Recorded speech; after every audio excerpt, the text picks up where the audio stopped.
Who are these people? Who are these people? Welcome, welcome. Episode. Hold on a second.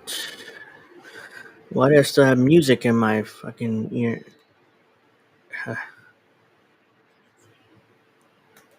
All right. Welcome to the show.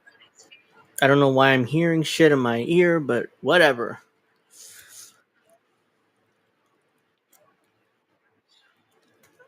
Oh, I know why. I accidentally had it in my ear. So my name is Angel Rivera, as you can see. So that means you must be watching Angel in the Afternoon. So I hope everybody's had a great week, and I hope everybody enjoys their weekend because holy crap, it's going to be a weekend, ladies and gentlemen.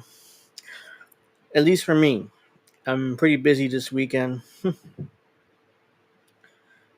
I'm pretty busy this weekend, and I hope that everybody just needed some time to set up because, as usual, I'm always late. So there we go.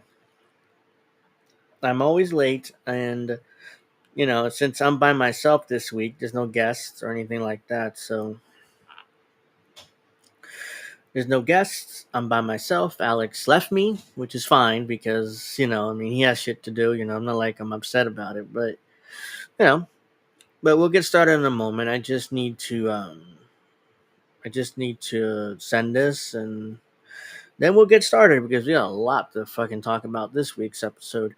So if the microphone is staticky or whatever, if there's popping, please let me know so I can move it because I'm using this microphone hand here or the arm as you can see. So just let me know if it's staticky or anything or it pops so I can move it back a little bit or I can move back in my seat.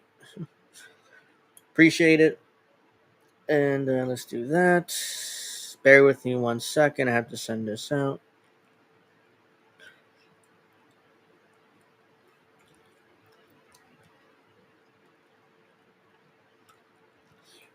There we go. So we are ready to go.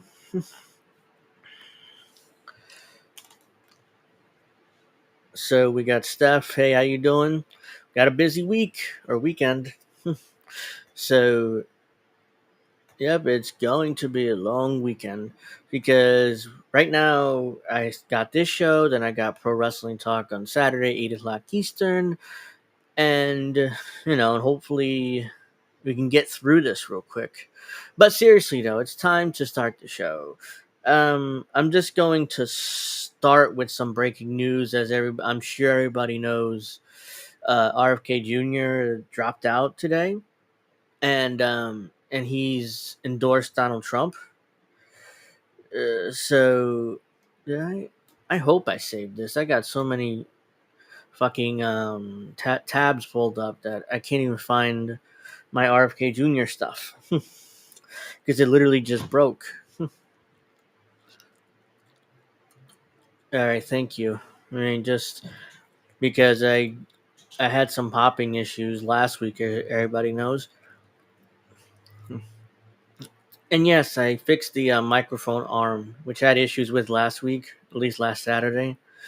I did manage to fix it, and I didn't save it. Oh God, I'll get to that in a moment. But okay, let me go. Bear with me 1 second. I've been pretty busy today, so as usual, so it's very difficult for me to. All right, where is it? Why can I find this video? No, I don't want the full speech. It's an hour long, and I have no interest in listening to Kennedy for an hour. So, where is that fucking video?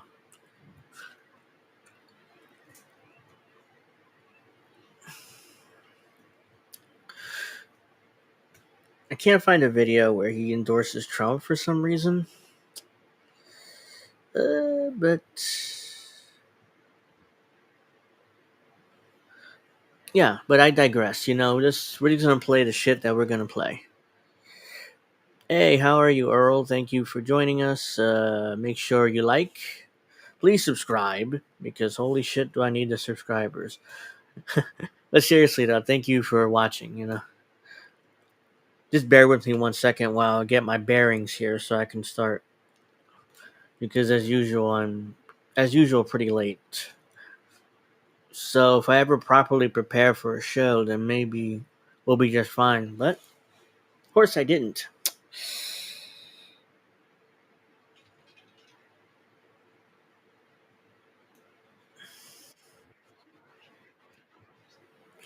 All right, so let's start with this bucket because I can't find the specific video that I'm looking for. Thank you very much. RFK Jr. promises to end the chronic disease epidemic with Trump's backing. So this is a whole spiel that he has about ending the disease epidemic. So If I'm given the chance to fix the chronic disease crisis and reform our food production, I promise that within 2 years, we will watch chronic disease burden lift dramatically. We will make Americans healthy again. Within 4 years, America will be a healthy country. We will be stronger, more resilient, more optimistic, and happier. I won't fail in doing this. Ultimately, the future, however it happens, is in God's hands, in the hands of the American voters and those of President Trump. If President Trump is elected and honors his word, the vast burden of chronic disease that now demoralizes and bankrupts the country will disappear. This is a spiritual journey for me. I reached my decision through deep prayer, through hard-nosed logic, and I asked myself, what choices must I make to maximize my chances to save America's children and restore national health? I felt that if I refused this opportunity, I would not be able to look myself in the mirror, knowing that I could have saved lives of countless children and reversed this country's chronic disease epidemic. I'm 70 years old. I may have a decade to be effective. I can't imagine that President Harris would allow me or anyone to solve these dire problems. After 8 years of President Harris, any opportunity for me to fix the problem will be out of my reach forever. President Trump has told me that he wants this to be his legacy. I'm choosing to believe that this time he will follow through. His son, his biggest donors, his closest friends, and all support this objective. My joining the Trump campaign will be a difficult sacrifice for my wife and children, but worthwhile if there's even a small chance of saving these kids. Ultimately, the only thing that will save our country and our children is if we choose to love our kids more than we hate each other. That's why I launched my campaign to unify America. My dad and uncle made such an enduring mark on the character of our nation, not so much because of any particular policies that they promoted, but because they were able to inspire profound love for our country and to fortify our sense of ourselves as a national community held together by ideals. They were able to put their love into the intentions and hearts of ordinary Americans and to unify a national populist movement of Americans, blacks and whites, Hispanics, urban and rural Americans, inspired affection and love and high hopes and a culture of kindness that continue to radiate among Americans from their memory. That's the spirit on which I ran my campaign and that I intend to bring into the campaign of President Trump. Instead of vitriol and polarization, I will appeal to the values that unite us, the goals that we could achieve if only we weren't at each other's throats. The most unifying theme for all Americans is that we all love our children. If we all unite around that issue now, we can finally give them the protection, the health, and the future that they deserve. Thank you all very much. Woo! Yeah, I kind of spaced out and lost track of what he was saying, but basically, he thinks he's gonna trust Donald Trump because he pinky swear to him that, yeah, this time trust us. I'll hire you, and we'll do everything we can to end the disease epidemic in this country. That was only 4 minutes of RFK Jr. just running his trap there. So here's another quick little one here. Hey, Dr. Nick. Thank you for joining us on Kick. Topher, thank you for joining us on Kick as well. Greatly appreciate that. Subscribe to my Kick channel if you haven't. Those links are all down in the description box below. Nick says Pinky swore. I'm pretty sure they docked dicks. Well, I don't know about that. I'm just saying, they Pinky swore. So this is. Let me try making this look bigger because I can barely see it. RFK Jr. just endorsed Trump will be removing his name from battleground state ballots. And now, to throw my support to President Trump, the causes were free speech, the war in Ukraine, and the war on our children. Yeah, well, so that's the reasons why he endorsed. And also, Trump will continue the wars in Israel. I'm sorry, I just lost track there for a second. He'll also be a Zionist, just like RFK Jr., which is another reason, the real reason why he endorsed him. And also, he wants a job, which is what he admitted to in that 4-minute clip, and exactly why he endorsed. So this is RFK Jr. suspends presidential campaign and endorses Donald Trump. So let's check this out. Looks good. Yep. Oops. Let me actually put on. There we go. Everyone knows that I am not terminating my campaign. I am simply suspending it and not ending it. My name will remain on the ballot in most states. If you live in a blue state, you can vote for me without harming or helping President Trump or Vice President Harris. In red states, the same will apply. I encourage you to vote for me. And if enough of you do vote for me, and neither of the major party candidates win 270 votes, which is quite possible. In fact, today our polling shows them tying at 269 to 269. And I could conceivably still end up in the White House in a contingent election. 3 great causes drove me to enter this race in the first place, primarily.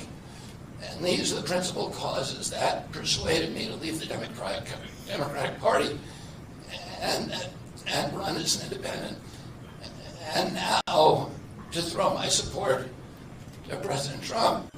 President Trump says that he will reopen negotiations with President Putin and end the war overnight as soon as he becomes president. This alone would justify my support for his campaign. Last summer, it looked like no candidate was willing to negotiate a quick end to the Ukraine war, to tackle chronic disease epidemic, to protect free speech, our constitutional freedoms, to clean corporate influence out of our government, or to defy the neocons and their agenda of endless military adventurism. But now one of the 2 candidates has adopted these issues as his own, to the point where he has asked to enlist me in his administration. Yep. So that's what RFK ultimately was fishing for, a job. Because as he admitted earlier in the first clip that I played, he wanted to save us from the disease epidemic. So I assume he's gonna head up one of the Health and Human Services Department or something he wants in order to institute policies that he thinks will help us, at least when it comes to making us healthier. Whoops, didn't mean to do that. But yeah, quite frankly, I don't believe Trump will even.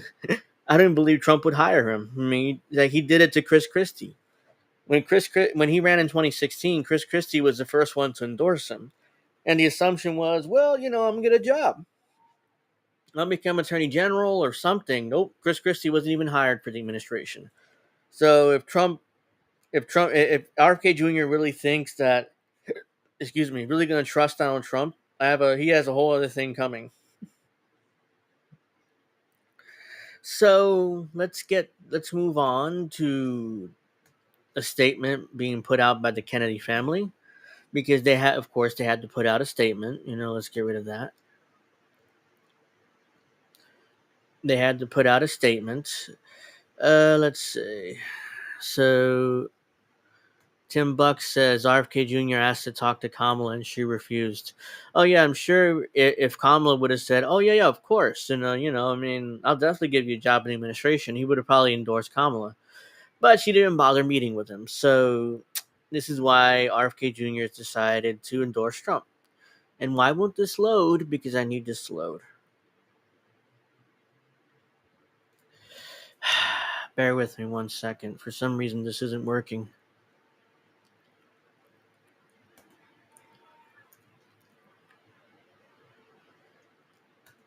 Topher says, I'm a 14-time felon with at least 30 misdemeanors and never works in court for me.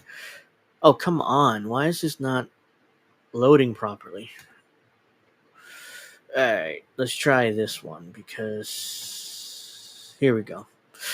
I don't know why that wasn't loading, but bookmarks. Here we go. So we got a statement here from the Kennedy family. So let me read this. Victor Shi, partisan hack. Holy cow, scathing response to RFK Jr. endorsing Trump by his own family. When your own family has to do this, we should all listen. RFK Jr. is not a real Kennedy.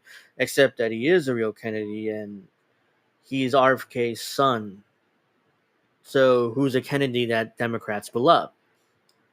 How does this make any sense? I don't know. But, these are hacks for you. So when your family does this to you and betrays you in this way, I wouldn't want these fuckers in my family either. So I don't blame RFK Jr. for not really giving a shit what his family has to think about him. A statement on RFK Jr.'s or Robert F. Kennedy Jr.'s announcement today. We want an America filled with hope and bound together by a shared vision of a brighter future. A future defined by individual freedom, economic promise, and national pride. We believe in Harris and Walls. Our brother Bobby's decision to endorse Trump today is a betrayal of those values and that our father and our family hold most dear. It is a sad ending to a sad story. So these are all the Kennedys who signed the letter, whatever. If they were my family, I'd tell them to go fuck themselves, but that's just me.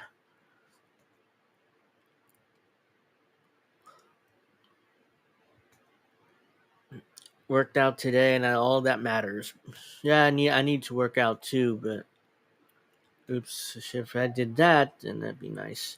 All right, so let's see. Anything else I had to talk about, Kennedy? Because I want to move on to the other stuff I had planned today. Because the Kennedy stuff wasn't planned because I didn't know that he would be, or I knew, but it didn't become official until right before the show started and all this stuff started breaking. So my thoughts on Kennedy dropping out. Hold on a second. I can show you this right now. This is huge. Let me show you why. If you see this, bear with me 1 second here. Yep.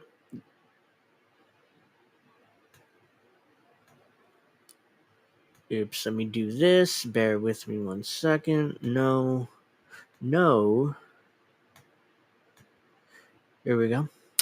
There you go. Sorry about that. So if you look at all this polling, it kind of shows why Kennedy dropping out is huge and kind of scaring the Democrats shitless. Because these are all Real Clear Politics polling averages. And as you can see, RFK Jr. has at least anywhere from 4 to 5%, nearly 6% in some of these swing states. Arizona, Nevada, Wisconsin, Michigan, Pennsylvania, North Carolina, and Georgia. So you can see RFK Jr. anywhere from 4% to 5.8%. And most of those votes you would expect to go to Trump. So all of a sudden, if that happens, Trump is leading in Arizona. He's leading in Nevada. He's leading in Wisconsin. Michigan, he's leading in all the swing states. If most RFK Jr. supporters go to Trump, as everybody expects, as I expect too. Fucking motorcycles, they keep going. So this has Democrats scared shitless and very angry that RFK Jr. would do this and endorsing Donald Trump. So let's see. If you're on YouTube or something, just please give me a like. It's very important. Need the likes. So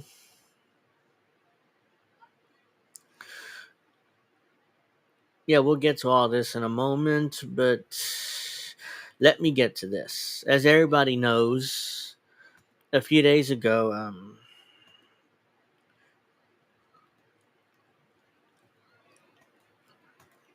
Richard Medhurst was arrested at Heathrow Airport. This was, what date is this? August 19th, which would put it at Monday or Tuesday this week. So, let's see. Dr. Nick says, Mark Halperin's podcast, they're saying the Harris campaign is back to square one as if Biden hadn't dropped out. I just showed you guys the polling in all the swing states. This is not good for Kamala Harris. It definitely doesn't help her. It hurts her big time. So, let's get back to Richard Medhurst. He was arrested. He says, I was arrested at Heathrow Airport under the Terrorism Act, Section 12, because of my reporting. 6 police officers were waiting for me at the entrance of the aircraft. I was held for almost 24 hours in question. I believe I am the first journalist to be arrested under this provision of the Terrorism Act. I feel this is political persecution and hampers my ability to work as a journalist. Yeah, I mean, I'm not sure you guys seen this video. I have. The way he was treated, it kind of reminded me as a warning. Not only a warning to him, but a warning to all journalists who go against the British government and everything, and report things that they don't want you to report. So I'm going to play the whole video here. It's 8 minutes long, and it's important, which is why I want you guys to watch it. And then I'll stop and play, give my thoughts. My name is Richard Thomas Medhurst. I'm an internationally accredited journalist from the United Kingdom. On Thursday, as I landed in London Heathrow Airport, I was immediately escorted off the plane by 6 police officers who were waiting for me at the entrance of the aircraft. They arrested me, not detained, they arrested me under Section 12 of the Terrorism Act of 2000 and accused me of allegedly, quote, expressing an opinion or belief that is supportive of a proscribed organization, unquote, but wouldn't explain what this meant. One officer took my bags, and when I asked why he was still back in the aircraft, I was told, look, mate, you can get nicked right here in front of everyone, or in there, your choice. So I was taken to an adjacent room, patted down, my phone confiscated. I was not allowed to inform my family. Despite being calm and 100%. cooperative, I was handcuffed with something that placed my shoulders in an awkward position and my wrists on top of, rather than next to each other. The handcuffs were extremely tight. Despite the police loosening them, they left marks on me for 2 days. The police took me down onto the runway, put me in a police van, essentially a mobile cage, and informed me that everything was being recorded. The van was cramped. I had to struggle the entire time to keep my balance and try not to fall over as we drove to the police station. Now, once inside the station, they searched me again for the second time within 10 minutes. I was told to sit on a bench, remove my shoes, remove my socks. I was told to turn my socks inside out and hold them up for the officers to inspect. They also made me hold up my feet so they could check them as well. The officers took me to a room with UV lights, which they told me is used to catch burglars who are sprayed with something. I have no idea why they did this, since they just removed me off of a plane. My suitcase was then opened in the lobby and ransacked. All of my journalistic equipment and devices were seized, including phones, SIM cards, wireless microphones, headphones, even my shoelaces. I would say this is an unbelievable story, but today, no. I'm not surprised this happened at all.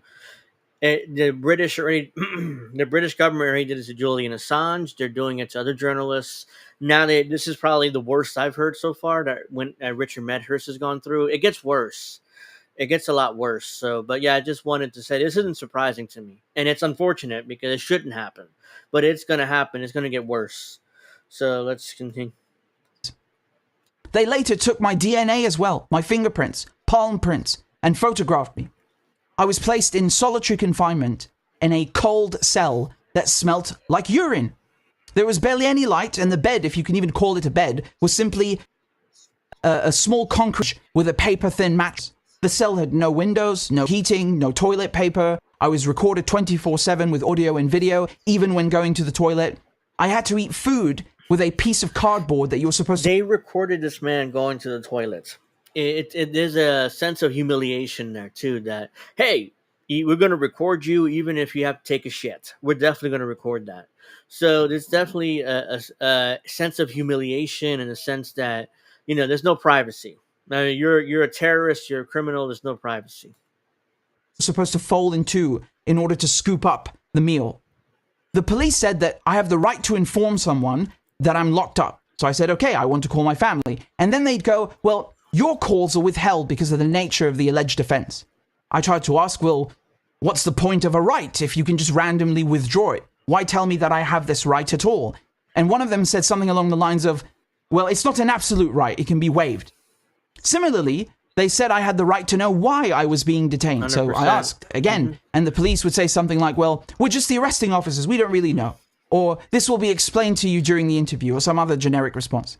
Now, despite the police officers' civility and cheerfulness, I felt that the whole process was designed to humiliate, intimidate, and dehumanize me, and treat me like a criminal, even though they must have been aware of my background and that I'm a journalist.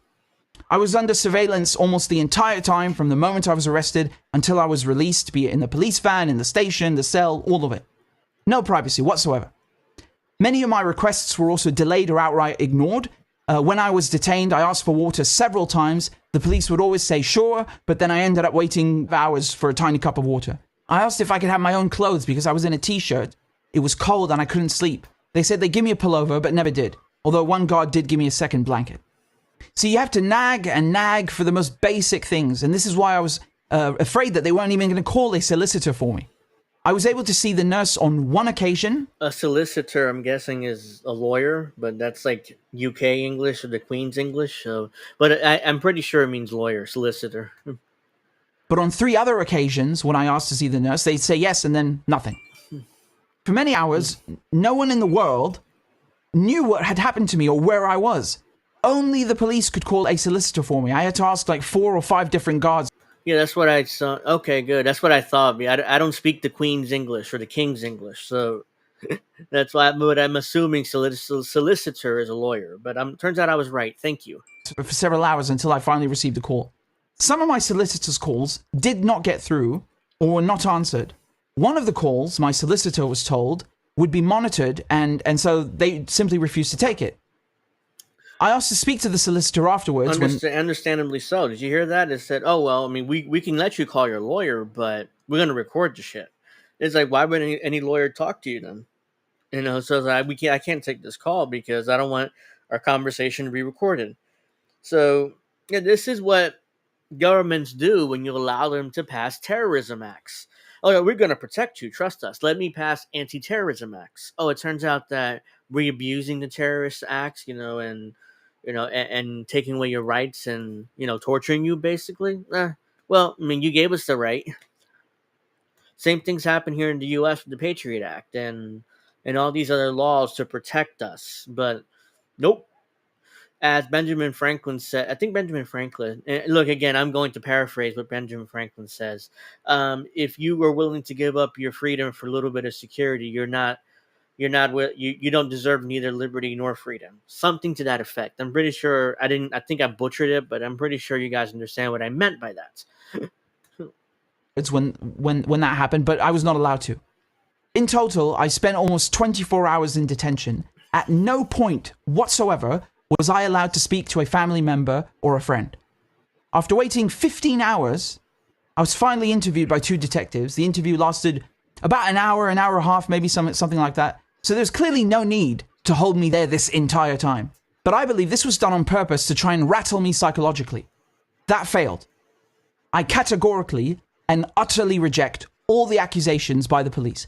I am not a terrorist. I have no criminal record. Prior to this incident, I'd never been detained in my entire life. I'm a product of the diplomatic community, and I'm raised to be anti-war. Both of my parents won Nobel Peace Prizes for their work as United Nations peacekeepers. They had a tremendous effect on my worldview and outlook and instilled in me the importance of diplomacy, international law, and peace. I myself am a victim of terrorism. When I attended the British school in Islamabad, the Egyptian embassy adjacent to my school was blown up in a double bombing. I categorically and unequivocally condemn terrorism.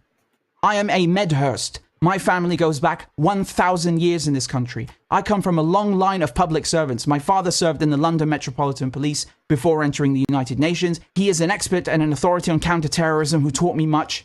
My grandfather was in the Royal Air Force during World War II, and his father... So he goes through his history here. His family's been in the UK for millennia, seems like, so this isn't anything new, but it's unbelievable how they treated... Actually, no, it's very believable because the UK gets a lot of their marching orders from the US, and the US treats journalism like or journalists like shit. So nobody should be surprised the UK is going further than what the United States has, because at least the United States has a First Amendment, even if it's been watered down and a lot of our First Amendment rights been taken away, but at least it's there. It's in the Constitution technically. So we have that tiny bit of security. And I say tiny because it isn't much. In the UK, there is no First Amendment. So they can do whatever they want to you and, not respect democracy or journalism at all. Father before him in the British Army in World War I perhaps don't have the same career paths as them, but I consider my journalism to be a public service and my way of doing my bit for the country by providing a counterweight to mainstream media. I love my country. I respect its laws and its legal institutions. I get the feeling, nevertheless, that those like myself who are speaking up and reporting on the situation in Palestine are being targeted. I had booked my ticket to London on the same day, and yet an entire team of police were mobilized to arrest and question me. This is why I felt that this was a pre-planned, coordinated arrest. Many people have been detained in Britain because of their connection to journalism, sometimes under the Terrorism Act, sometimes not. I think of Julian Assange, Craig Murray, Kit Clarenberg, David Miranda, Vanessa Beeley. As far as I'm aware, I'm the only journalist, however, to have been arrested and held for up to 24 hours under Section 12 of the Terrorism Act. Keep in mind the conditions that I outlined previously. The psychological element where you're made to wait endlessly. You've not been told what you're accused of, nor when you'll be questioned. Now, despite having been released unconditionally, I do not feel that my bail is truly unconditional. I'm effectively in limbo, not knowing if I will be charged in 3 months or if I will go to prison. Yeah, that's 100% true. He's establishing his bona fides as a non-terrorist by claiming his lineage. Yeah, because because his family's been in the UK as UK citizens for hundreds of years at least. So why would he be involved in terrorism to attack his own country? Makes no fucking sense. But it doesn't have to make sense because it's not about that. It's about intimidating and humiliating him and, and giving a warning to all journalists, not just him. It's not just about him. It's about other journalists. Like, yeah, don't, if you come to the UK and you're doing real journalism, we can and we will come after you. Journalism is my livelihood. I have an ethical and a moral responsibility toward the general public to inform. But I feel that a muzzle has been placed on me. I simply do not know if or how I can work at all during the next months. Palestine, the humanitarian crisis in Gaza, remain the most pressing news story in the world. However, it seems that any statement, no matter how innocent, how factual and well-intentioned, can be skewed and twisted into an offense of the highest order. This is precisely the danger and the absurdity of the Terrorism Act that I have always sought to impress upon the public, long before I ever became a victim of it myself. It is out of control. It has no place in a democracy. Counter-terrorism laws should be used to fight actual terrorism, not journalism. We cannot call ourselves a democracy as long as reporters are dragged off of planes and detained and treated like murderers. I am disgusted that I am being politically persecuted in my own country. Now, as I do not know if I can still report as a journalist for the next months, I kindly ask you for your support during these times. Freedom of the press, freedom of speech really are under attack. The state is cracking down and escalating to try and stop people from speaking out against our government's complicity in genocide. Please stand not just with me, but with the others who are still inside. I know what they're going through, and the best relief is to know that people on the outside are rooting for you and doing everything they can to get you out. Thank you. So yeah, I mean, you guys, I usually I don't play the 8 minutes, but I'm like this has to be done because we have to see what the UK government, and not just the UK government, but a lot of Western governments are doing in order to suppress journalism. So yeah, so that's 8 minutes. It scares. To be honest, it's scary because it's, you know, if you're covering in particular this has to do, I'm pretty sure, with his coverage of Israel. If you're going to cover what Israel's doing in Gaza negatively, this is what's going to happen to you, most likely. So yeah, I mean, it's very scary, especially if you're planning on going to the UK and covering Israel very um, critically. Here in the U.S., there's already discussions of passing an anti-Semitism law. They're passing an anti-Zionist law. If you even call it, they're gonna put Zionism in the U.S. as hate speech. Like being anti-Jew or anti-gay, or they're going to do that here in the U.S. So let's see. FBI going after Scott Ritter. Yes, I know. I saw that. They saw that. I saw that, and they were looking through his cars, and they were, so the UK is taking their whoops, I didn't mean to do that. Taking their orders from the US, taking their examples from the US. All right. Hello, Kill. Make sure you give me a like. Okay, I'm all set for tomorrow. Pro Wrestling Talk, 8 o'clock Eastern. Okay, good. Because that was important too. Let's see. So let's do this because I can't barely see this. This is the Gray Zone. They also apparently got banned by YouTube for live streaming the DNC convention, which is something else I'm going to get to right now. So I'm going to play this video real quick. YouTube just banned us from streaming at the DNC. Our first stream for Chicago protest was removed on bogus grounds, and we were suspended for a week. But amid this political purge, we got into the arena to challenge media hacks officials that authorized the Gaza genocide. Stay tuned. So this is Hey, what's up? We're at the Democratic National Convention 2024. We're actually inside this securitized city within Chicago. And we are unable to report from here on YouTube because YouTube has banned us for a week. They've given us a strike and they removed our first live stream, which was a live stream from the ground at the first march, anti-genocide march outside the DNC against the Biden-Harris policy of supporting Israel's assault on Gaza. They just totally banned it on the grounds of what? Medical misinformation, because we covered the resurgence of polio in Gaza. I mean, can you believe that? And I didn't even say anything about the polio vaccine. There was no vaccine misinformation being spread. I didn't say it was bad. So it's obvious that this was a political purge designed to suppress our factual reporting, our critical reporting. Other people are being purged. You already know about that. People are even being arrested who are doing critical reporting on this, detained at airports. We're not going to let it stop us. We were just inside the building asking real questions about their support, elected officials' support, direct implication in the Gaza genocide. And they had nothing to say to us. They ran away. In fact, DNC staffers demanded that we delete our footage. We're not deleting our footage. We're doing the work that a lot of media is prevented from doing because of how securitized this is, or that the corporate media hacks refuse to do inside. And it doesn't matter if YouTube gives us a strike or they remove us, we will find a way, and we're going to be dragged out kicking and screaming. So yeah, YouTube also banned Max Blumenthal in the Gray Zone, who's streaming for a week. So of course they did. Banned in the DNC and GOP, RFK, Jill Stein, 2024. Yeah, as long as you don't vote for one of the main parties, I don't care. Don't vote Republican or Democrat. Rich said that not only they took his cell phone and laptop, they took his microphones, even his earbuds. Yeah, they took all his stuff. I mean, They took all his stuff.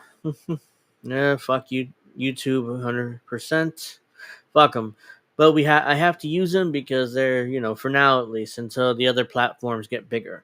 Because if the platforms are bigger, other ones, and they have no reason to keep using YouTube. But let's start with the Democratic National Convention. So I got many clips, but this is the first one I like. Democrats who paid money for tickets to the DNC convention named their favorite Kamala Harris policy. So let's see. Let's see policy here. What policy do they like? Hold on. Can you be up for a quick interview? Yes. Sure. Yes. What's your favorite policy of Kamala's? That's a hard one. What's your favorite policy of That's a hard one. Yeah, because she has no policies. Kamala's? Her being president. That's your favorite policy position? Oh, yeah. How so? Because it covers everything that she defends. I'm really excited for her to restore reproductive rights across America. How do you think she'll Why go? does she do that now? Isn't she vice president? I mean, why do we have to elect a president to restore reproductive freedoms? About doing that? I don't know. Yeah, you don't know. Fun question. I don't know. I'm picking and choosing. I mean, I really like most of them. So you have to look at it broadly, right? It's about what she stands for right now. What's your favorite of Kamala's policies? I'm trying to think. Well, I'm actually, trying more to like where think. what Waltz comes in. All of her policies, everything from I'm non-binary, and so all of the policies for basic Non-binary, you're like a dude. You have the beard, whatever. human rights to have our own bodies and do with them as we please, Her willingness to move forward on affordable health care. How do you think she'll do that as president? Don't know. I think she'll work to motivate the legislature to vote in favor of it. As her as a person, just tops out any policy. I really admire. At least that's honest. From that last lady, at least this is honest here. I really admire. Person just tops. Yeah, I like her as a person. At least she's honest about it. Everybody else was like, well, her policies, I don't know. I mean, at least that last lady was kind of honest there. Like, well, I like her as a person. Her policies don't matter. At least she was honest. The rest of these people are just bullshitters trying to bullshit these people. They're all fucking bullshitters. So let's see.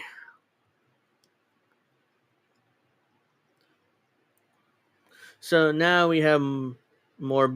We have this. Hold on. Let me actually. Yeah, he claimed to be non-binary, which was he looked like a dude. I mean, except he had a pink shirt on, but I don't judge for that. He looks like a dude. Let's see. Hobo says letting billionaires walk instead of doing their time for the felonies is one of the only known policies. Yep. A brain is a terrible idea to wash. So, yeah, I just came across this today. Content creators at the DNC. I got dick down at the DNC. That's literally what they said, by the way. So, To me. It's literally what these kids said. So the TikTok is a twink and a redhead. So that's their TikTok handle. Don't follow them, by the way. I'm just curious what it was. Much more happens at the DNC than what people see. Oh, And I just can't believe this happened to me at the DNC. oh, I got dick down at the DNC. Oh, dick down at the DNC. Yeah, Thank you for so having much. us. Thank you guys. It's been a real pleasure. Yep. So they got dick down at the DNC. And honestly, I do believe that. I do believe him because if you go to if you go back to the RNC last month, there was a report that Grindr, the homosexual dating app, they had record business during the RNC. So I definitely do believe that a bunch of these horny young people went there and they spent most of their time having sex. And again, I don't judge. God bless. But but it's just weird that they just openly admit it like that. Oh yeah, yeah. I mean, I got dicked down at the DNC. So let's see the DNC. My overall thoughts, real quick, since my overall thoughts. Let's see. Yes, that's what they said. Dick down. That's exactly what they said. Erectile dysfunction. I don't know. There might have been erectile dysfunction there. I feel very secure in the future youth. Well, I mean, but my overall thoughts on the DNC, I didn't watch any of it. I just want to make that clear. All I saw are these clips that I'm going to play. And I had it, I think it was either night 2 or 3. I had it on my television just playing there while I was doing other shit. And this is all I heard. Project 2025, Russiagate, Russia's evil, Trump is evil, and JD Vance is evil. Um, I'm pro-abortion. It's over and over and over again, same speech. Then you have over the top jubilation and celebration. Like they're acting like they're so excited about Kamala Harris when they're really not. I mean, there's no way you could be these people can be that excited about Kamala Harris. Zero, zip, none, zero chance in hell that they can be so excited about Kamala Harris, but they claim to be, and I just find it to be so like ridiculous. I already played that last week. No, I already did that. So let's go to the uncommitted voters. The uncommitted delegates, whatever the hell their name is, this organization, Uncommitted National Movement. That's what it is. They backstage. They were very upset throughout the convention, and they tried. They were desperate to get on stage, and have a speech for no reason, because we all know they're going to vote for Kamala Harris anyways because they're all Democrats. So yeah, they were really, really upset throughout this convention, and we're gonna start off with this clip from MSNBC at the beginning of the convention. This is uncommitted voters want to support Vice President Harris. No, you will support Vice President Harris. I'm sorry, this isn't like we want to. No, you will. But we need her to support a policy that stops sending weapons to the Israeli military that is using those weapons to kill people we love. Stage at that Detroit rally, I had the chance to shake Vice President Harris's hand and tell her what I know to be true, that uncommitted voters and I had a chance to shake Vice President Harris's hand. I love her so much, but I had to tell her the truth about what's going on with Palestinians. It's like the first thing he says, like I shook Vice President Harris's hand. Like, come on, like it's just absurd. Let's keep going. And uncommitted delegates like me want to support Vice President Harris, but need her to support a policy that stops sending weapons to the Israeli military that is using those weapons to kill people we love, to kill civilians. And I asked her if we could meet with her to discuss that, and she indicated an openness to that. And I do find hope in the fact that Vice President Harris is engaging on this critical issue. But what's very important here is we, in the context of over 40,000 killed using U.S. bombs, in the context of the escalating bombings that are happening of Palestinian civilians in Gaza, of my own family members in South Lebanon. My aunt called me, told me she's sleeping right now with her slippers under her pillow, so that way in case the bomb drops, she has something on her feet when she has to run. These are real human beings that we love, that we're connected to. And so my advice to Vice President... And you don't give a shit about them because you will vote for Kamala Harris, no matter how much she disses you or doesn't let you speak, which, by the way, they never got to speak, by the way, this convention, even though their only demand was to give a 5 minutes phony-ass speech, on the convention floor. They didn't even get that. So, yeah, this is just embarrassing. President Harris is, if you want to address the essential demands, the essential cries of protesters, of activists, of regular everyday people all around our country who want to see a better approach.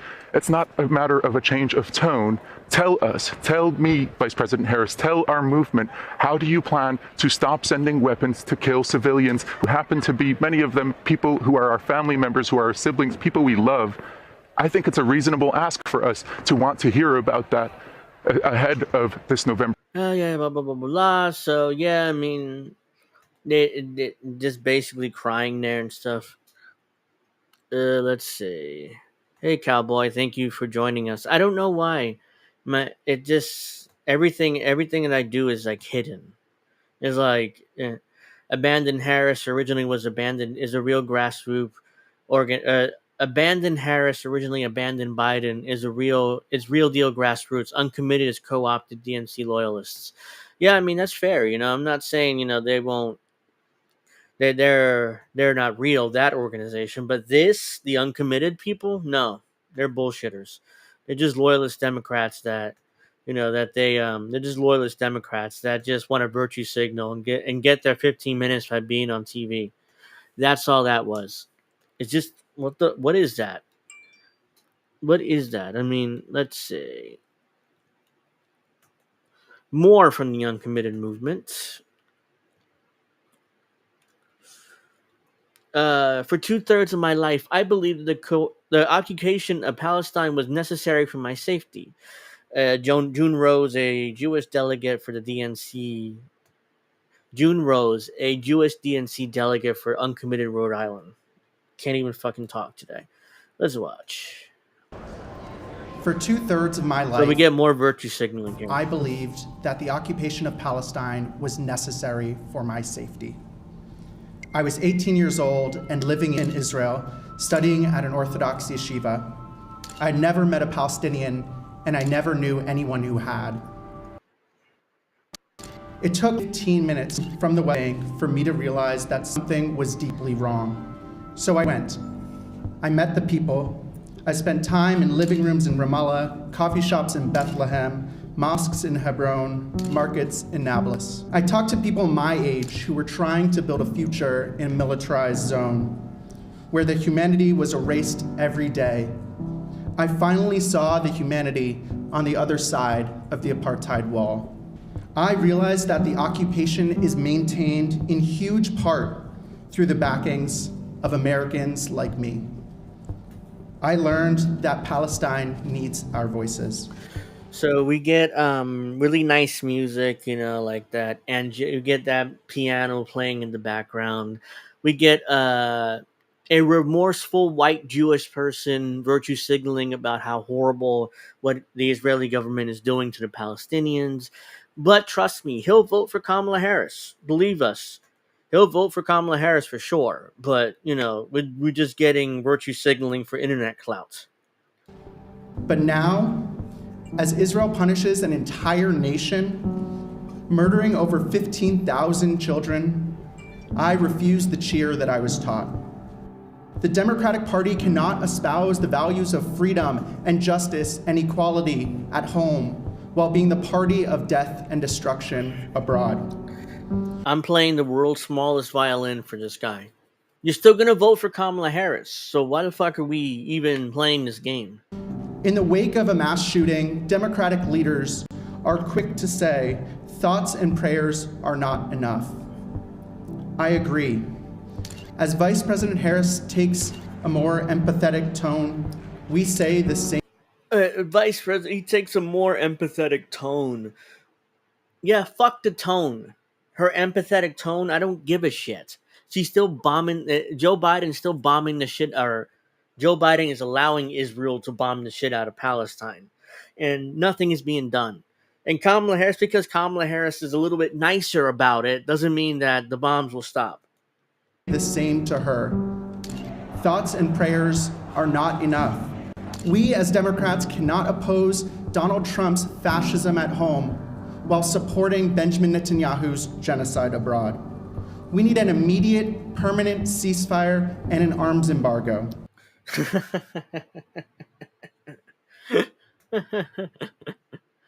Oh wait, he's serious? Let me laugh harder. Ridiculous, man. Who takes these people seriously? Whoops, get rid of that shit. So the uncommitted movement throughout the weekend were very serious. We got more fake protesting from them.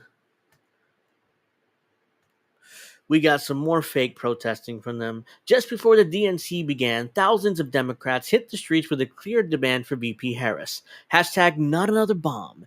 A demand being echoed by the hundreds of ceasefire delegates this week. It's time for her to listen to the voters, unite the party, and change course on Gaza, which will never happen, by the way.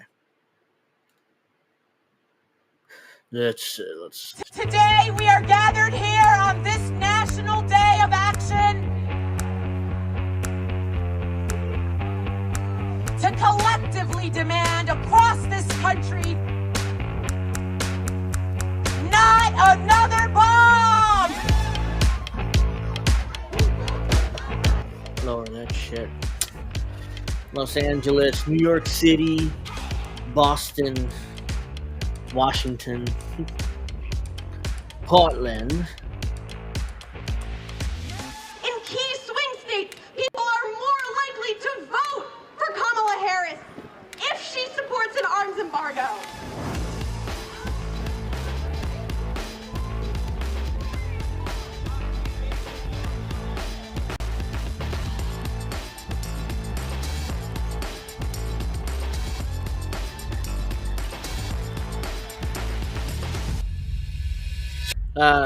Who cares? More virtue signaling, more protesting, all that bullshit. It's meaningless because we all know these motherfuckers, every single one of them, a part of the uncommitted movement, are going to vote for Kamala Harris. So, just a big giant waste of time and a big giant circle jerk. Dr. Nick says if they were serious, none of them would vote them. None. No, they wouldn't, but they will.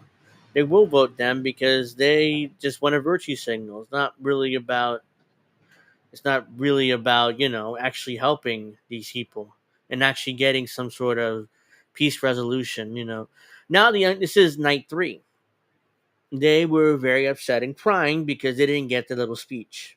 Uncommitted delegates cry and hug as they stage protest sit-in outside the United Center on night 3 of the DNC, asking for a Palestinian American to be allowed to speak from the stage. They refuse to leave until they get a call from Vice President Harris to allow them to speak on stage. So we get a bunch more virtue signaling here and tears. So let's check this. A father left last week to pick up. As I'm scrolling through, seeing I didn't get a chance to speak before my eyes of my own people. Pathetic. The nightmares of Palestinians like Rima, an elected official from Ann Arbor. The voices of Palestinians like Rua. The voices of Palestinians like Sabrine. And since we're here, let me let you in more. A father left last week to pick up the birth certificates of his 3-day-old twins.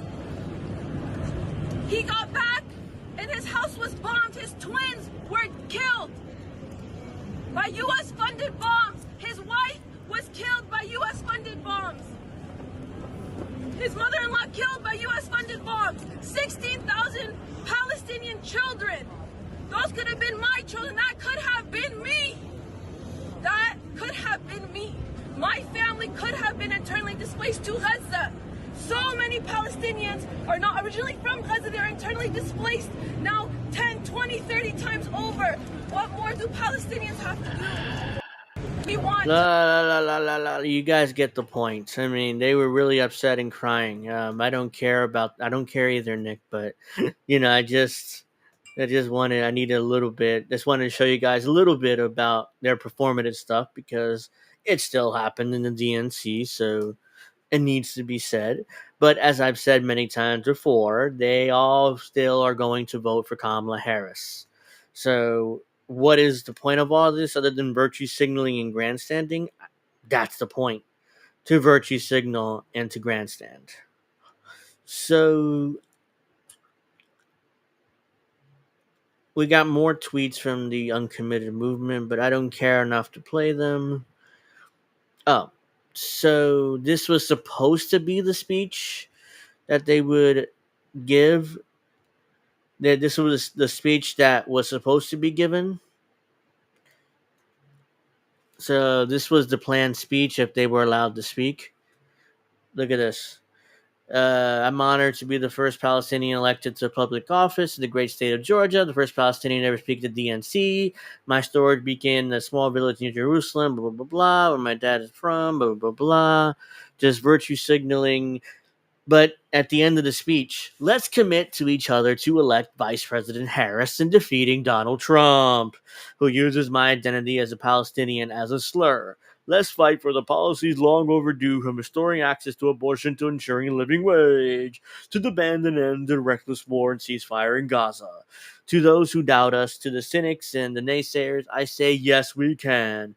Yes, we can be a Democratic Party that prioritizes funding for our schools and hospitals, not for endless wars. That fights for an America that belongs to all of us, black, brown, white, Jew, Palestinian, like all of us, like my grandfather taught me, together. So that was the final paragraph of this lady's speech. And after all the bullshit she talks on top about Palestine, she goes right into let's commit to voting for Vice President Harris. So this was the proposed speech supposed to take place. Of course, didn't happen. And they're still going to vote for Kamala Harris anyways. So it's virtue signaling, performative bullshit. That's all that was. And I'm not very impressed. Cowboy Kitty, I don't feel the passion. It looks like crocodile tears. That's what I mean, no doubt. I 100% agree. Which is why I stopped that video after a minute, because there was absolutely no way that I was going to continue playing that and boring myself to tears. Yeah, pretty much blah, blah, blah, blah. On the bottom, it's the standard Democrat talking points. Let's commit to voting for Vice President Harris and defeating Donald Trump. The top part doesn't matter. That bottom part is what they basically, what matters. It's just, so Hack here, Aaron Rupar claims, this has been a very emotional and remarkable DNC. Some of my favorite moments so far. AOC tearing the house down on Monday. Hillary Clinton getting a much-deserved moment of recognition. Biden wiping away tears before his speech. The lovely Harris-Biden embrace to cap off Monday. The incredible speeches from the Obamas. Oprah moving the audience to tears. And last but definitely not least, Gus and the Walls family. I don't know why I'm using that accent, but, just go with it, Just go with it. So, yeah, that was, his favorite moments of the convention. Me, I'm just very unimpressed. I mean, it's just ridiculous. Oh, right. We got more virtue signaling. This time from defeated Congresswoman Cori Bush. Still part of the uncommitted national movement. Let's watch her virtue signal for a bit. We need the stages of the DNC to reflect the fullness of our party, inclusive of Palestinian Americans who are grieving and mourning and demanding better of their leaders. The Democratic Party prides itself on being the party of human rights. So when it comes to defending Palestinian lives and ending the ongoing genocide in Gaza, the Democratic Party needs to uphold those same values. All week there have been panels and events and speeches where the main topic of discussion is how Democrats are standing up to the threat of far-right extremism. But this is the thing. We can't run against the far-right Trump-emboldened influences in our government and at the same time run towards far-right Netanyahu emboldened influences in Israel. By aligning ourselves with far-right leaders like Netanyahu, we compromise our own credibility and our commitment to the principles that we claim and we hold dear. We risk depressing the cautious optimism and the hope of the people we need to show up in November so that we can prevent more death and more destruction in America and in Gaza. And more than anything, we need an arms embargo now, and we need that commitment and that real commitment to policies that will end this genocide. So yeah, we get more virtue signaling from Cory Bush and more from the uncommitted movement and their nonsense. So let's see. What else do we have here? We need the stages of the DNC Didn't to mean reflect. to play that again. No desire to hear that bullshit again. But yeah, there's so much virtue signaling and so much grandstanding. So we have an irony here that I wanted to point out real quick. I watched Jar Jar Banks speak at the convention as Dude Dissident shredded the clown show convention. Oh yeah, I mean I'm shredding it right now, but they did it live, and most people are shredding this convention. Most people that aren't Democrats, of course. So DNC speaker, I urge all of us to stand together, support sexual assault survivors, believe them, and hold the perpetrators accountable. These are the people who gave primetime speaking slot to Bill Clinton last night. Yep. Hypocrisy. Let's watch. Against sexual violence, I urge all of us to stand together to support survivors, believe them, and hold perpetrators accountable. Unless the perpetrator is Bill Clinton or Joe Biden, then no, we cannot hold them to account. If it's any other, especially right winger, then definitely we'll hold them accountable. Bill Clinton or Joe Biden, they're lying sluts, obviously, if women accuse Bill Clinton or Joe Biden. But other than that, I mean, anything else? Anybody else? Yeah, believe them, 100%. Believe them. Oh, you're accusing Bill Clinton or Joe Biden? You're the biggest fucking slut in the world, and you deserve to be raped. That's what they think in their tiny little heads. Because Joe Biden and Bill Clinton cannot be rapists. They 100% cannot be rapists at all because fuck the uncommitted. I was going to cover them more, but I'm sick of them. I didn't think I'd be sick of them, but I am, guys. So don't worry, I'm not going to cover any more of that bullshit. Why don't they believe Tara? Good question. Because, Tara dared to accuse Joe Biden. That's why. That's absolutely why. So let's Gretchen Whitmer calls Kamala Harris a total badass on the DNC stage. Oh God.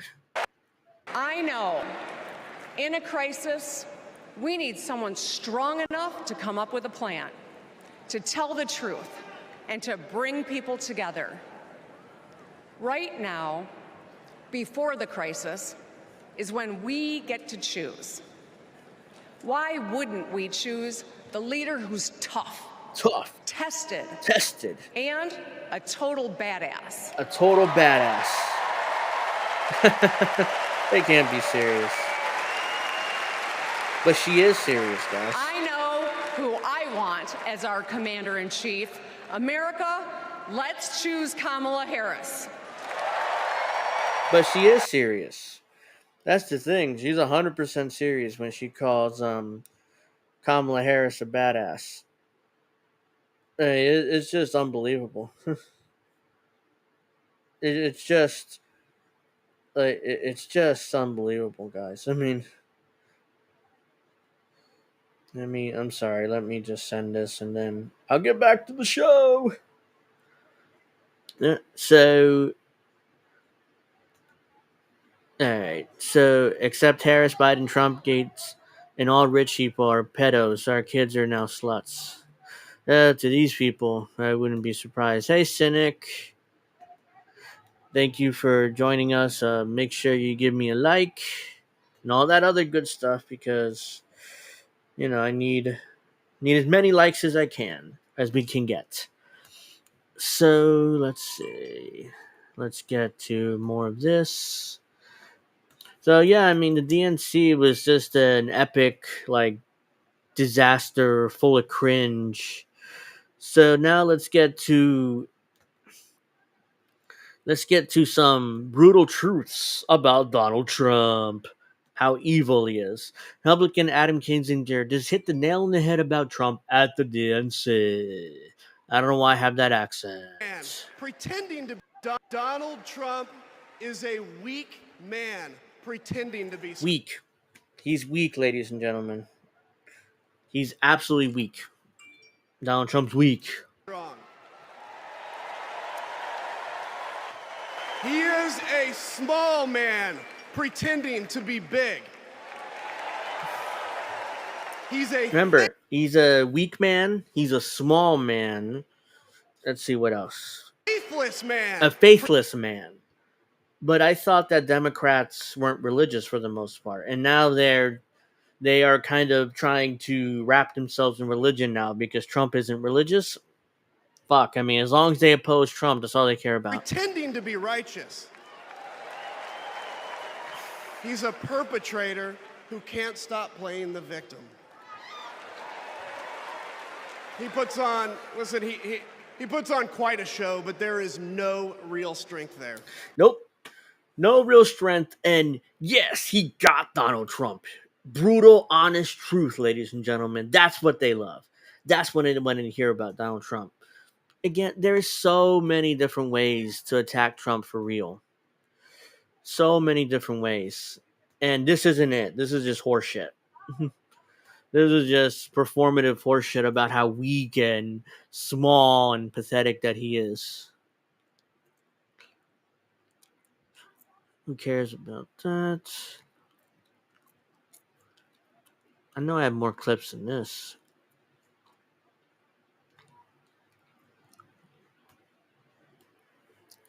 Yeah, so this is an MSNBC clip.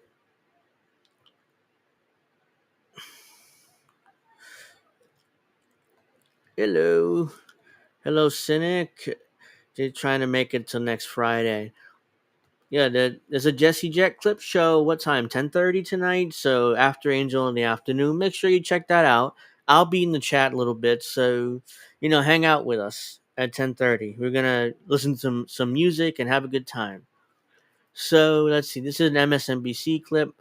Alex Wagner on the theme of outreach and empathy and national reconciliation running through the DNC this week. Just horse shit, but let's see. The reality is that this man is the governor of Minnesota, right? And the signs, I'm sure of you in New York, say Coach Walz. They don't say Governor Walz, they don't say Congressman Walz, they say Coach Walz. And that is a very deliberate choice, right? I think what we have seen, if there is a theme that has run through some of the most prominent speakers at this convention, from Barack Obama to Bill Clinton to Tim Walz tonight, it is the theme of outreach and empathy and national reconciliation. Obama yesterday. Outreach, empathy, and national reconciliation, which is all phony bullshit. I mean, if you actually hear the speeches, they were all divisive. They were all anti-Trump. They didn't. The whole point was not to come together as a country. It was to attack Trump and separate us. But but the joy. I'll get more into this in a second. Today was saying, don't demean your neighbors. If a parent or a grandparent occasionally says something that makes us cringe, we don't automatically assume they're bad people. Clinton tonight says, talk to your neighbors. Meet people where they are. Don't demean them. The football thing, the coach thing, that is a form of conservative outreach. The reliance on the football metaphor is a way of opening up the Democratic tent to skeptics, to people who feel culturally like they've been divorced from the Democratic Party for a long time, and say, come on in. The water's fine. You will see yourself reflected in this. Oh my fucking God. It's exactly what it is, Matt. It's pro wrestling. Like, I've said this many times before on this show and on other shows I've been on, and even my wrestling show, which, by the way, is tomorrow night at 8 o'clock. But theme is larceny mostly. Yeah, I mean, if you're at this convention, if you went to this convention and you acted like, a Democrat, you're just a mark. You're just a big old fucking mark.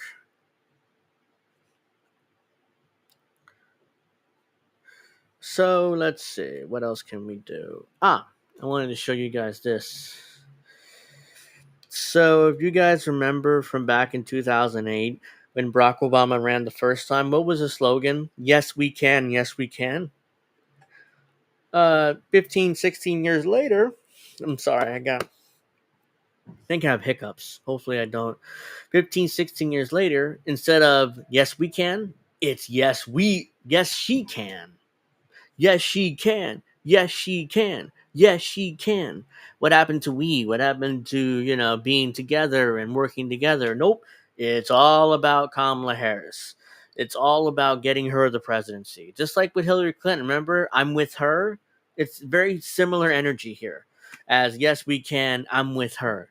Very similar energy because it's all about Kamala Harris. It isn't about any of us. Thank you, Nick. Appreciate it. Vince McMahon's evil mustache says we have way better actors. I do believe that.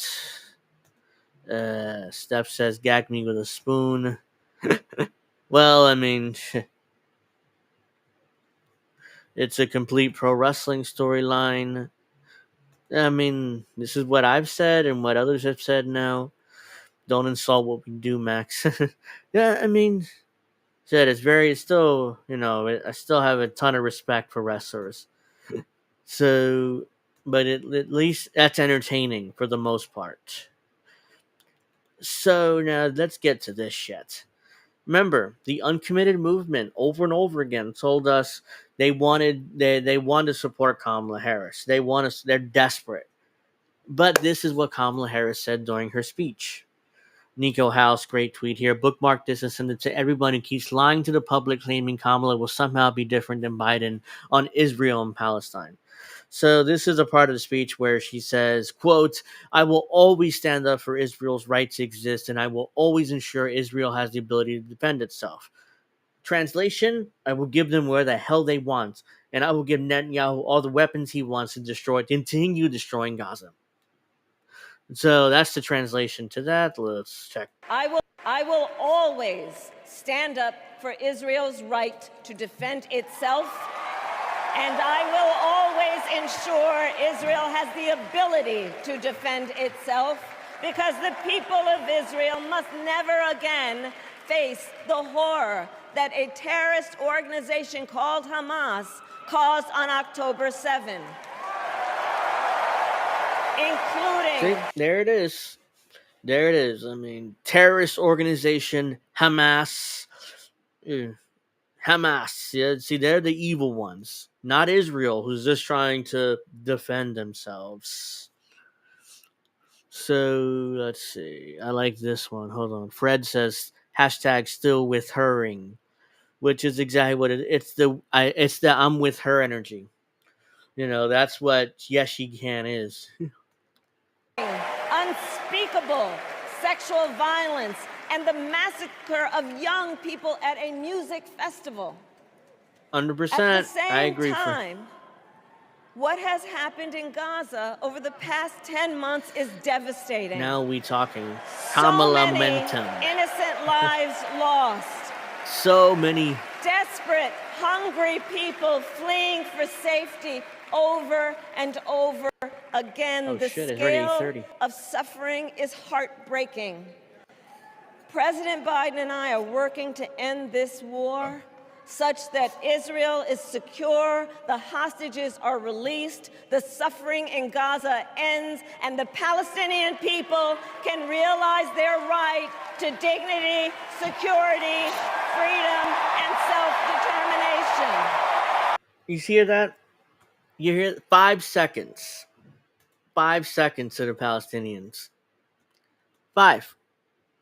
That's all she did. Palestinians deserve the... What did she say exactly?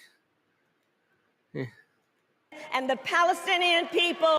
9 seconds, let's be fair. But this is what she said again. ...can realize their right to dignity, security, freedom, and self-determination. While we bomb the shit out of them back to the Stone Age. We will bomb the shit out of them back to the Stone Age, and then they will get freedom, determination, and whatever the fuck else she said. So that's what will happen, ladies and gentlemen. They will bomb the shit out of them, and then they'll get their freedom. Maybe if Netanyahu allows them to have some freedom. Absolutely ridiculous.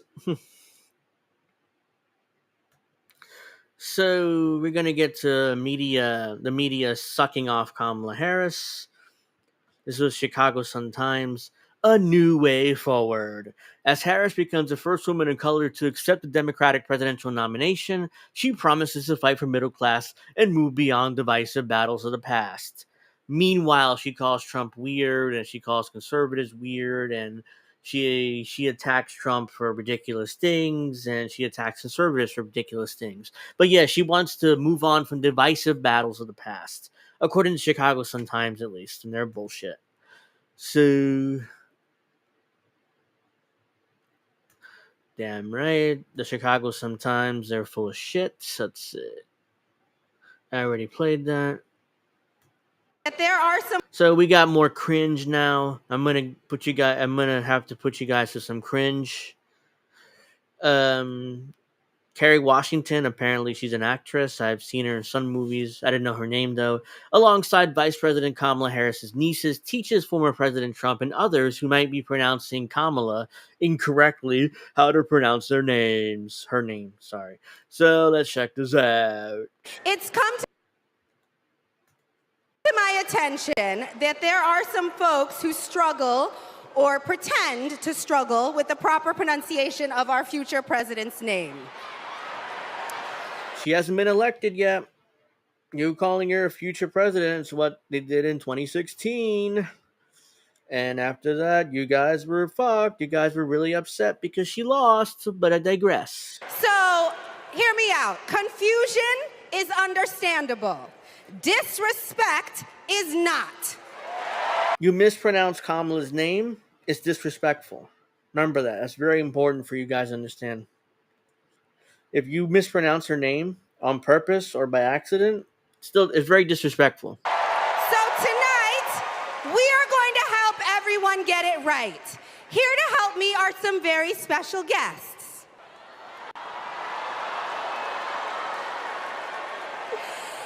What are you here to do? To teach you how to say your auntie's name. Okay, so how do you pronounce it? First you say comma like a comma in a sentence. Then you say la like la la la la la. Put it together and it's 1, 2, 3, Kamala. All right, so let's practice. Everybody over here say comma. Everybody over here say la. Together.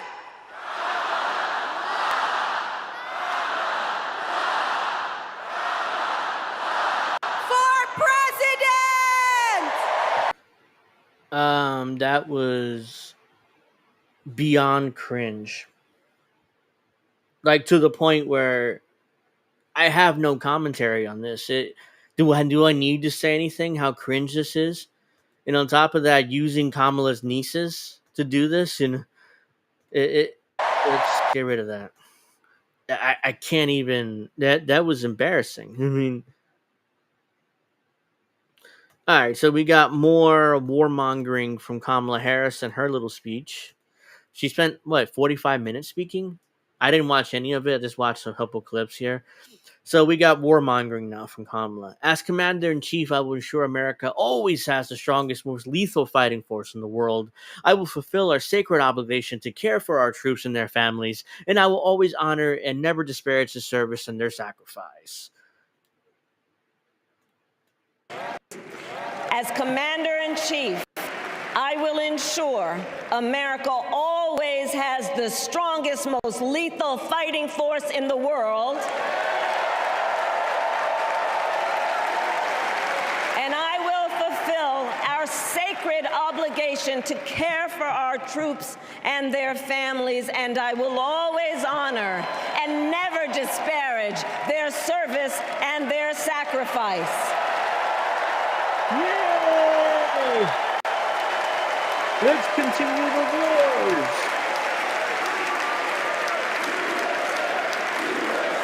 I will make sure Thanks for repeating. I will ensure But yeah, let's America. continue the wars. So she says, America has always had the strongest, most lethal fighting force in the world, and that will continue under President Kamala Harris. Yay! USA, USA, kill more people, kill more people. I thought Democrats were supposed to be anti-war. I guess not. As long as the nominee is Kamala Harris, no, they're pro-war. Oh, this is hilarious. Let's see what time it is. I have a little more time before I wrap up, but this is hilarious. So Jen Psaki is going to go on MSNBC, and she's going to claim that Kamala Harris is just as charismatic as Hillary Clinton. Not lying. She does say this. This magical, charismatic quality in person. So do a lot of politicians. People say that about Hillary Clinton. Also true. No, it's not true. Neither of those two bitches have any charisma whatsoever. I have more charisma in my goddamn pinky finger than Kamala Harris and Hillary Clinton do in their entire bodies. But yeah, they're both very charismatic, according to Jen Psaki of MSNBC. Like you can't take these people seriously. Like what you cannot under any circumstances take these people seriously. So we have more war drums being beaten. This time from Obama's Defense Secretary Leon Panetta. When she takes her oath of office, our allies were cheer and our enemies were fear. Uh-oh, SpaghettiOs. Americans, there is only one choice. One choice. And let me tell you something. When she takes her oath of office, as she will this January,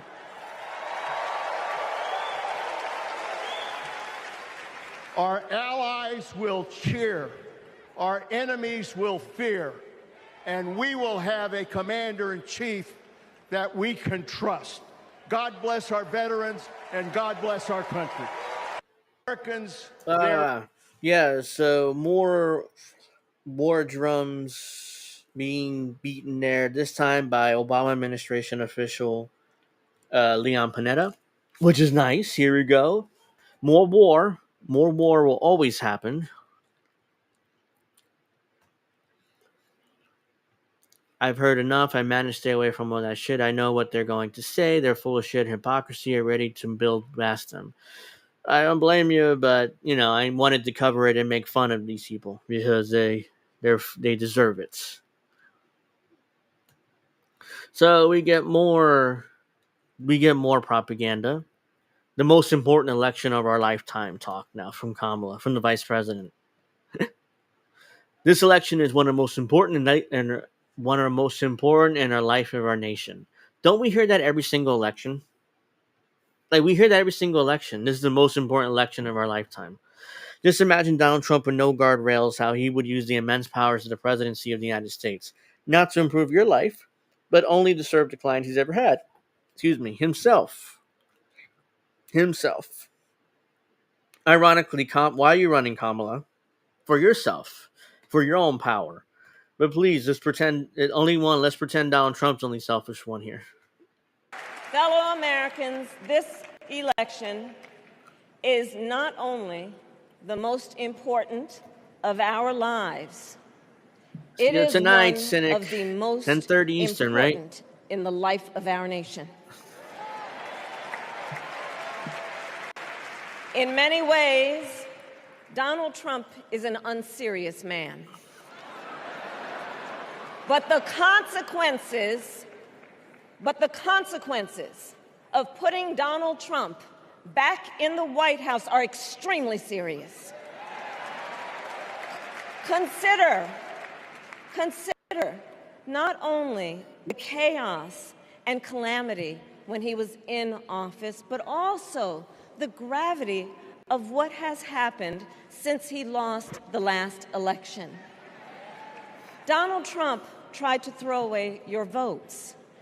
When he failed, he sent an armed mob to the United States Capitol where they assaulted law enforcement officers. When politicians in his own party begged him to call off the mob and send help. He did the opposite. He fanned the flames. No, he didn't. He's very specifically stopped it. Like he literally said, just go home and stop rioting. He didn't do what Kamala Harris has claimed here, what he did. So of course, this is lie. This is bold-faced lie. Let's just, let's pretend Donald Trump is this existential threat and evil, even though it's ironic because this is what the Democrats exactly are. And now, for an entirely different set of crimes, he was found guilty of fraud by a jury of everyday Americans and separately found liable for committing sexual abuse. And consider what he intends to do if we give him power again. Consider his explicit intent to set free violent extremists who assaulted those law enforcement officers at the Capitol. His explicit intent to jail journalists, political opponents, and anyone he sees as the enemy. His explicit intent to deploy Her cadence is just so grating. She's lying here throughout this and just giving us her bullshit, but her cadence here is just so grating and just so ridiculous. That see, this is the vice president formally accepting the Democratic nomination for the presidency of the United States. This isn't that long. For the people. In the courtroom, I stood proudly before a judge and I said 5 words: Kamala Harris for the people. Yay! And to be clear, my entire career, I've only had one client, the people. And so, on behalf of the people, on behalf of every American, regardless of party, race, gender, or the language agreement. She spent the entire speech attacking Republicans and Donald Trump and their supporters. But then at the end, at this part of the speech, she turns around and says, well, we have to come together as a country. Why in the world would we all come together when you just attacked, sorry, I just moved my mic. You just attacked half the country, like Hillary Clinton did. But you want to bring us together. It's ridiculous. Your grandmother speaks. On behalf of my mother and everyone who has ever set out on their own unlikely journey, on behalf of Americans like the people I grew up with, It's 100%. people who work hard, chase their dreams, And go fuck yourself. I've had enough of you. I have to. So let me see. Anything else we gotta.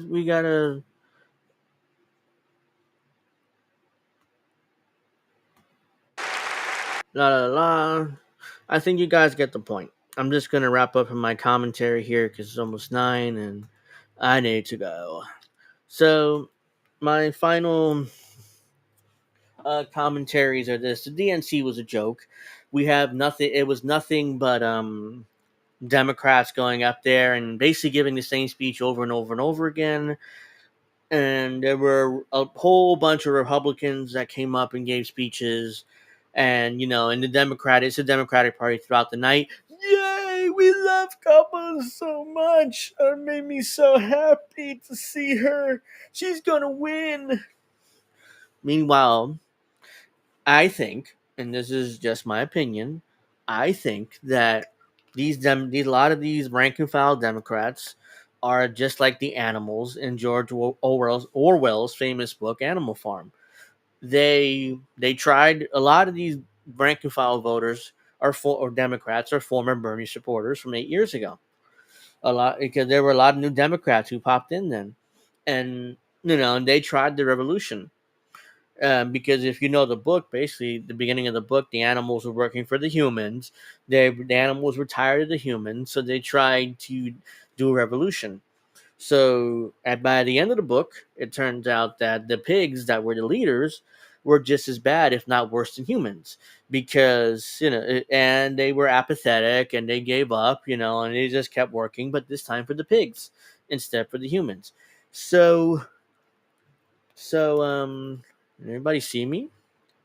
Oh, I don't know. I just melted down there, kind of. Just I stopped moving on the camera. So yeah, the Democrats, the ranking file of that convention reminds me of that book. Except instead of being apathetic and giving up and acting like they're apathetic and just going through the motions, it's the over the top celebration. It's like it's the over the top celebrations, like, oh, yay, we love Kamala. Meanwhile, inside they're just hopeless and ridiculous, and just they're done. They're just gonna do what the party bosses tell them to do because that's what they do. You know, that's what the only thing they know how to do now because their revolution failed, and now they're stuck in the party. They have no choice. Well, those are my thoughts on that, on the DNC. Everything said is painful to hear. The bar gets lowered every day. Yeah, I mean, the bar is insanely low. Now Kamala Harris giving a okay speech and not falling flat on her face now is presidential, and she deserves to be president. So this will do it for Angel in the Afternoon this week. I'll be back next week, August 30th, which is the day before my birthday, and we will be having on a few guests, which includes Miss Witchy Perfect, where she's in the chat there somewhere. Alex Knight, I expect to be back next week. I expect Taryn on stage to be back next week as well. And I expect, hopefully, a few other people to come on for my little birthday bash next week. It's going to be a lot of fun. Hope all you guys in the chat will join me too, because what we'll be talking about, I have no idea. But we'll see, because there'll be a bunch of stuff, I'm sure, breaking, and we'll be following the polling and stuff. So I'm turning 38 years old on Saturday, next Saturday, but we'll be doing Angel in the Afternoon on a Friday, so we'll be celebrating my birthday then. Hopefully we have a few people come on, but I'm 38 years old next Saturday. So cake, definitely having cake on Saturday. I do know that. Friday, it would just be me and the show. Saturday's pro wrestling talk, which will be on my birthday. So I'm hoping to have guests on there too. We'll see how that turns out. But so yeah, tomorrow's pro wrestling talk, episode 25. We're gonna have a good time there Saturday night, and will there be party favors? I don't know. We have to tune in. Tomorrow night's pro wrestling talk. Why? I feel like I got something in my throat. You'll have to tune in next week to find out, because I don't know yet. Thank you. Early birthday wishes. I appreciate it. Well, those are my thoughts on the DNC. That's this episode of Angel in the Afternoon. Yes. So pro wrestling talk is tomorrow, 8 o'clock Eastern, 5 Pacific. We'll be doing a Rumble. Second hour will be a Rumble exclusive. We'll be covering more wrestling. Check that out. Have some fun with us, And Sunday, I'm doing an episode of Steph's podcast. So that won't actually upload until September, but I'm doing it tomorrow. So I'll be seeing a lot of stuff this weekend. And next weekend is Angel in the Afternoon birthday bash, my 30th birthday. Then we'll do pro wrestling talk that Saturday on my birthday, the 31st. And, all that, so yeah. Damn, I'm a year older than you. My birthday's on the 14th. Oh, happy birthday, man. I mean, I didn't know that. So, yeah, so those are all my cheap plugs, my shameless plugs. That'll do it. But seriously, I do need to go. So I want to thank everybody for joining me for this episode.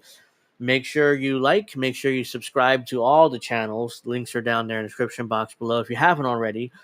Share, like, comment, all that good stuff. Just help me out. But yes, I do love Steph very much. I would have to, because I see her a lot. But seriously, I do love her. So yeah, that'll do it. I'm gonna see you guys tomorrow night for Pro Wrestling Talk.